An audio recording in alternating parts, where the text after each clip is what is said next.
Hello everyone. Once again here we are with the lesson number 3, that is the three questions. This is the second part of the chapter. In the first part we had already seen that there was a king who wanted to know the answers of three questions, and the three questions were that he wanted to know the right time to begin everything. Second was that he wanted to know who were the right people to listen to and whom to avoid. And after all, the third question was that he wanted to know what was the most important thing to do so that he would never fail in anything he might undertake. So, in order to get all the answers of the questions, he proclaimed throughout his kingdom that he would give a great reward to anyone who would teach him what was the right time for every action and who were the most necessary people, and how he might know what was the most important thing to do. So, many people, many learned men came to his place and they gave answers to all the questions. But the reply of all the questions were quite different. Everyone had a different answer, but the king was not satisfied with all the answers. So he decided to go and consult a hermit who was widely known for his wisdom. That is why he decided to go to meet him. The hermit did not receive royal people, he only met common people. That is why the king put on some simple clothes, and before reaching the hermit's cell, he dismounted from his horse, left his bodyguards behind, and he went alone to meet the hermit. The hermit was digging ground in front of his hut, and he went on he was continuing his work without getting disturbed. Even though the king arrived at his place, then also the hermit did not look towards him, and he was continuing his work. He was looking frail and weak, he was very lean and thin, and he was breathing heavily also. The king went up to him and said the same questions, asked the same questions to the hermit also. He wanted to know the three answers of the three questions, and the three questions were that how can he learn to do the right thing at the right time, who were the people he should most need, and to whom should he therefore pay more attention than to the rest. And but last question was that what affairs were the most important and needed his first consideration. He asked the questions to the hermit. The hermit listened to the king, but he did not say anything, and he continued digging the ground. He was looking very, very tired. That is why the king told him that you give him your spade and I will work a while for you. The hermit was glad, and he thanked the king and gave the spade to the king. The king dug two patches also, then after he stopped and repeated his questions again. Again the hermit did not give answer to his questions. Till here we had seen in the first part. Now moving forward to the next part of the chapter. The next part here says that we'll continue with the next part, and the next part also we'll see that the hermit did not give answer to all the questions. He was busy in his work, he was not paying attention towards the king also. But the king got annoyed. It was going to be evening, the sun was about to sink behind the trees, and the king at last stuck the spade into the ground.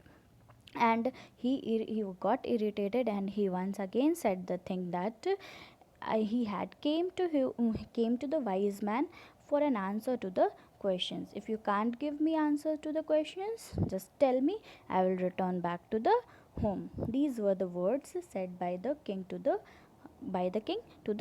hermit. What did the king said? The king said that if you would not give the answer of all the questions, tell me, I'll go to my home back.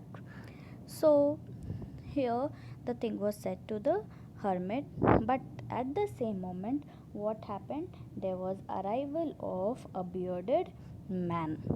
Now, who is this bearded man? Let us see. A man just came running towards the king.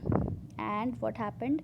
The king turned around and saw that a bearded man was coming towards him out of the woods.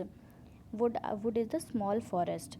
So this man was holding his hands, pressing it against his stomach, and blood was flowing from under them. So when the king reached the king, that bearded man reached the king, he fell fainting on the ground. He was very weak. He was moaning feebly, weakly, and the king and the hermit just what they did he just unfastened the man's cloth. You can see in the picture also the wounded man. He has a beard also, and he is wounded in his stomach, and the king and the hermit are providing him the first aid, or they are just trying to uh, save him. Now, after this, he fell on the ground, and what happened after that? The king took care of the wounded man. Both the king and the hermit took care of the wounded man. So, first of all, Jay, the king and the hermit unfastened the man's cloth, and that when they unfastened the cloth, they saw that there was a large wound in his stomach. Just the king washed it and bandaged it with his handkerchief and with the towel that the hermit had. The blood was not stopping. So the king again removed the bandage and soaked with the blood and washed and bandaged the wound again and again, and this happened for the whole night. At last, what happened? With the hermit's help, he carried the wounded man into the hut and laid him on the bed because he was looking very weak and he was about to die. So, in order to save him, they carried him into the hut and they laid him on the bed. Everyone was tired because the hermit was also digging the ground since morning, and after that the king was also digging the ground, and it was evening now. And after that, this man came, this bearded man. So in order to save his life, he was just doing all the things whatever possible was there. So the king was very very tired at that moment. The king crouched down by the door and fell asleep. Now, what is crouched here? Means sat closely to the ground on the bended knees. On his knees only, he sat close to the ground only. And what happened that moment? He fell asleep because he was very, very tired. He had been working since morning only. That is why he was very tired. So soundly that he slept all through the night. Now, when he awoke the next morning, what happened now? Let us see. This strange bearded man who was lying on the bed was gazing intently at him with shining eyes. Who was gazing? This bearded man whom the king and the hermit saved was gazing very intently, means looking something very attentively. Intently gazing intently means looking at something very attentively. So this man was gazing at towards this king, and what he said that forgive me. You can see here in the slide also the king, that bearded man apologized for the mistake done by him. Now what was the mistake? Why he was asking to forgive him? The man in a very weak voice was asking the king to forgive him. The king did not know what was the reason for apology, so he said that I don't know you and have nothing to forgive you. So, what is the reason you are asking me to forgive me? That is why now that bearded man explained the reason of his asking for forgiveness. The bearded man said that he was the enemy of the king who swore to revenge him on himself, and because the king had banished his brother and seized his property. That is why this bearded man who had the wound, had revenged to kill the king. And what was the reason here? The reason was that because the king had banished his brother and seized his property. That is why the bearded man tried to kill the king. Now, he knew that the king had gone to see the hermit alone, and that is why this moment he resolved to kill the king on his way back to home. But the day passed and he did not return, because the king was with hermit since morning only, and it was going to be evening, but still then the king did not return because he did not get the answers of his questions. That is why the man, that bearded man, kept on waiting, but the king did not return. So his plan failed to kill him in the way, on the way only. So that bearded man came out from his ambush, and that ambush means hiding place from where one can launch a surprise attack. So he was hiding there in the woods only, and he was planning to planning to attack the king on his way. But so he came out from his place, from his hiding place, and what happened? The bodyguards of the king, whom he had left behind, the king had left the bodyguards behind only, and he went alone to meet the hermit. So he decided, those bodyguards only saw him and recognized him. And what they did, the bodyguards just wounded him. The bodyguards tried to kill him, and he got hurt. Now this man escaped from them, and he had to this man came running towards the king in order to save his life. Now this man was trying to kill the king, but the king was the only man who saved his life. If he would not have bandaged his wounds, he would have bled to death. He would have died. He would not be able to survive. So that is why this man was very, very thankful to the king, and that is why he asked for the forgiveness. That is why he apologized in front of the king, and he wanted him to forgive him. This man, now what happens, this was a peace made with the enemies, made between the enemies. The bearded man was the enemy of the king, but the king, after all these things which happened between them, the king was very, very glad to have made peace with his enemy. So and after that he gained a friend also. Who was the friend now? The enemy, that bearded man who was wounded. He was thankful to the king, and he was a friend of the king now, and there was peace made between the enemies. The king forgave the stranger also, and he promised to give him the his property also, and he told that he would send his servants and his own physician to attend the man, that bearded man, because he had the wound. That is why the king promised to send his servants and his physician to attend him. So in this way peace was made with the enemy. This is how they became friends. Now, coming to the questions once again, the questions are still pending. The answers of the questions are still pending. Now, the king again went back to the hermit. He was finding the hermit. The hermit was not there. So he was looking around for the hermit, and he found that the hermit was outside sowing seeds in the beds that had been dug that day when the king and the hermit both dug the ground. So he was sowing the seeds in those beds. Now the king approached him and once again said, "For the last time, I pray you to answer my question, wise man." The king is requesting the hermit to give the answers of the questions. But here, see, the hermit says that you have already been answered. There is no answer for the questions. You have already been answered. So the king was surprised. He said, "How answered? What do you mean?" The king said. Now the hermit explained that yes, you have already got the answers of the question. Now let us see how the king got the answers of the question.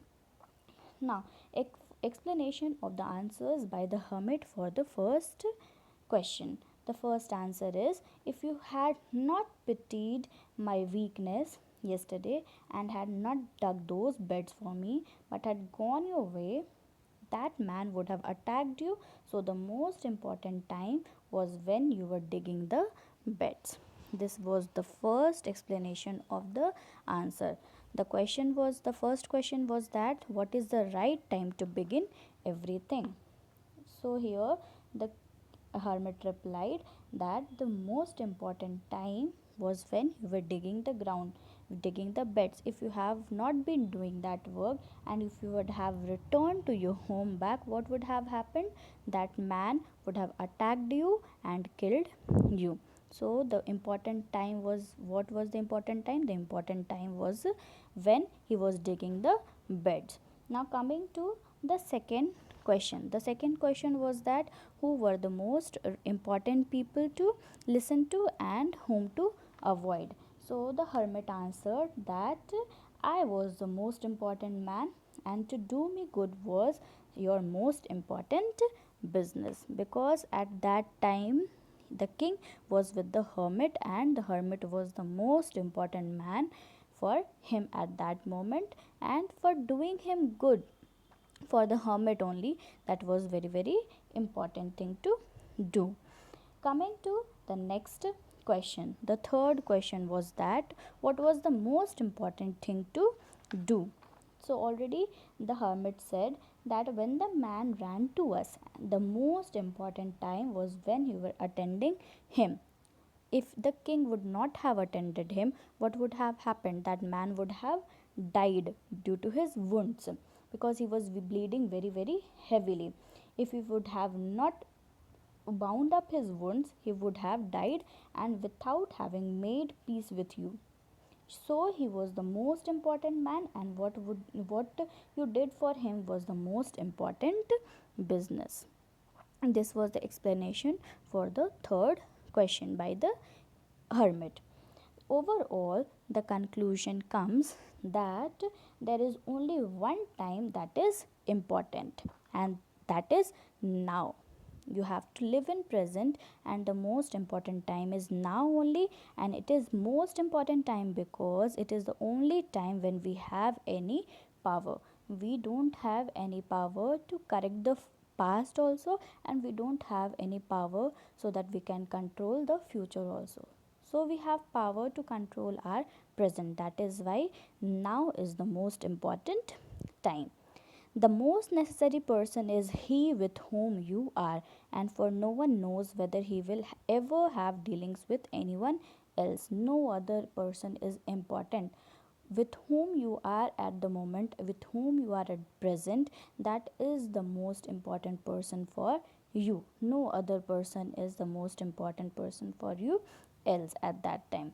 So, the third conclusion comes that the most important affair to do that person good, because for that purpose alone we were man sent into this life.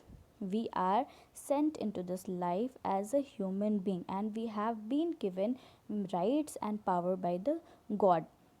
So the most important affair is to do the good for that person whom you are, with whom you are at that moment, because that is the only thing, the purpose the God has sent us on this earth. So overall this was the conclusion, that this was the most important answers given by the hermit, and in this way the king was satisfied, and he found the answers of all his questions, and after that he lived happily, who ruled over his kingdom very well.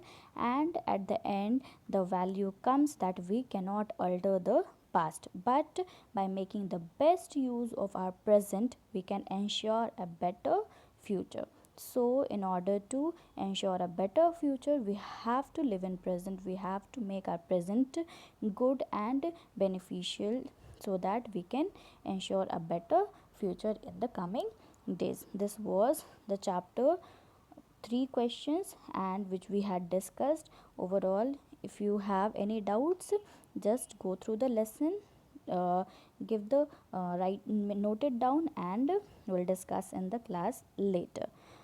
Thank you.